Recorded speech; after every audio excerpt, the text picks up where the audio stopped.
The main thing that I've been working on since the last time I was here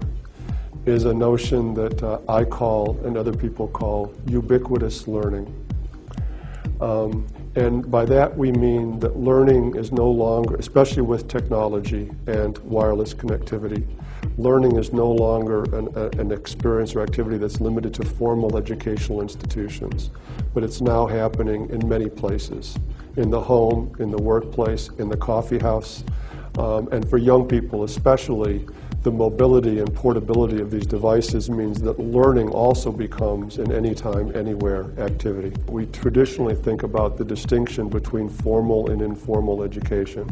what happens in schools and what happens other places. I think increasingly we need to see these things in a relationship to each other and to rethink school activities in relationship to what's happening in these other environments, and in the other direction,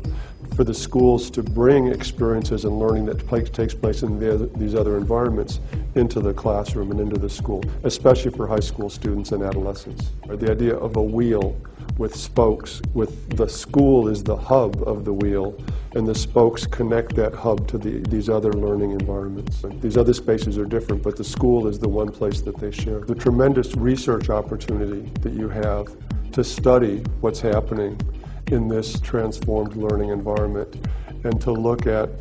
new forms of learning, new ways in which students collaborate and work with each other, what it actually means to changing the process of learning when we put it in this ubiquitous, sort of multi-dimensional, multifaceted context. As learning becomes more social and more collaborative, does that change the motivation of learners to think beyond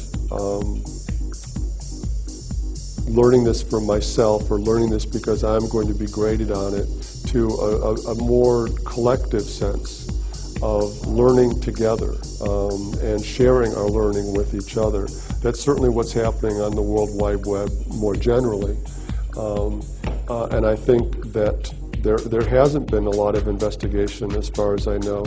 about how the learning process itself and the motivational process itself changes for young people who are thinking about this learning in this set of social relationships. The second motivational question is again, I don't know what the expression is in Spanish, but in English it's situated learning. That is, learning in the context of situations or problems that one faces immediately, and then applying the learning that one takes